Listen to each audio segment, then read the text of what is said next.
Hi, everyone. It's Danny Katz here with CoPER Consumer Watchdog, and I am excited to be joined today by State Representative William Lindstedt, who was the sponsor of one of the best consumer protection bills that we got to work on this session, dealing with ticket pricing and transparency. So thank you, Representative Lindstedt, for joining me today.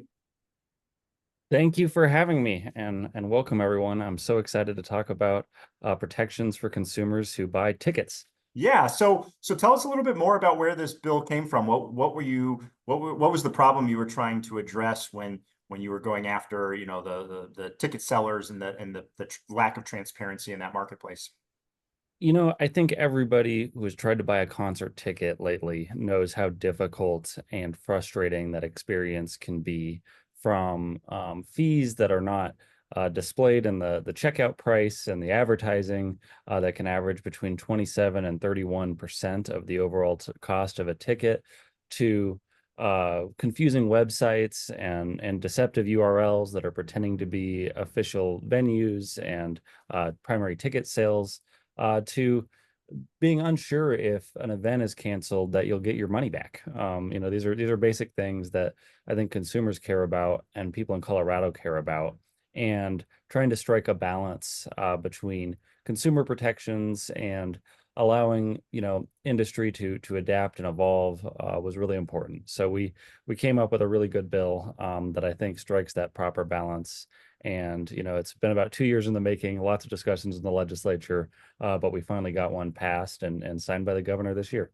Absolutely. And so it officially went into effect in August. It's really exciting. I know for Mhm. me, it can be so galling to get online and you see a ticket advertised for, $69.99. And you go, okay, that's about what I want to spend. And you go through and you pick your seats and you get everything squared away. And then suddenly there's a $30 fee that's tacked onto it. So I know that this bill, it's definitely going to do a lot to address that and other issues. So do you want to talk a little bit about what are some of the things that were actually in this bill that you sponsored? Yeah.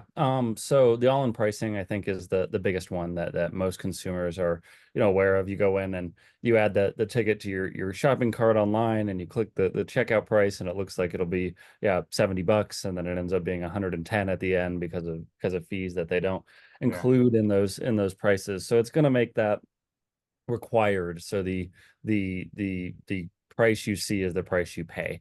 Yeah. Another piece of the bill that I think is really important is if there's a cancellation from a storm or whatever, we just went through a public health emergency, right? Like cancellations happen. And if there's a cancellation, consumers are guaranteed a refund on their tickets. Yeah. I thought that was already state law, but it was not. And Yeah. it needed to be. So I'm glad that consumers can now depend on getting their money back if something goes wrong. Another piece of the bill, we had a problem with ticket resellers pretending to be official venues. So people would pretend to be Red Rocks, basically, with Mhm. their website and say, Mhm.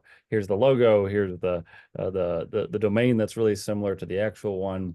The website looks really similar, and it was deceptive. And people thought they were buying tickets from the actual venue, when in fact they were buying resale tickets, sometimes at a higher cost. And I think that consumers should know who they're buying tickets from, right? I mean, it Yeah. just makes sense. So we ban that kind of behavior where they're pretending to be venues or official sources, which is really, really, really good for consumers. The last thing that the bill did is it banned essentially surge pricing of ticket sales. I didn't Mhm. really know this was a thing like with Uber and Lyft, but apparently when things are moving fast on ticket sites, they were just running up the price, like, Mhm. if it was a busy time in traffic and you're trying to get an Uber, it's more expensive. They're doing this with ticket sales. So we said, no, you should have flat pricing. The price that you're saying should be the price it's sold at. It shouldn't go up in your cart just because you're buying it at a certain time of day. So Yeah. those are the basics of the bill. And I think it's setting a standard across the country for consumer protections in this industry. So. Yeah, absolutely. Yeah, it's a really strong consumer protection bill. And I know here in Colorado, as a legislator, you only get a certain number of bills to introduce every year. And so you have to really kind of think about that. Once your bill started moving forward, it got a lot of support. I mean, we hear so much about partisan gridlock and polarization, but this was one where really broad support across the political spectrum. And I guess why do you think it was such a popular bill? Why did you have so much support, do you think? I think everybody knows one of the best parts of Colorado is our sports teams and our concert venues, right? Everybody knows that that's a really important part of our economy, and it makes our quality of life so great in this state. So Yeah. whether you're a Republican, a Democrat, you want to go see a Broncos game, or you want to go see a concert at Red Rocks, you should have protections in those purchases. So I think that's why it got so much broad bipartisan support. I think there was also an appetite to find a compromise from the previous session where similar but different ticketing bill did not make it across the finishing line. So we tried it on our own here, and we got it passed and signed by the governor, which is a really, really good thing for consumers across our state. Absolutely. Well, thanks for your leadership on this issue. It's really exciting to see these kinds of consumer protection bills move forward and provide more transparency and other tools that our state can use to go after any bad ticket sellers out there. And so we'll put some more information in the post here underneath to give people more information about the bill. Mhm. But thanks again for joining me today and talking about this great bill.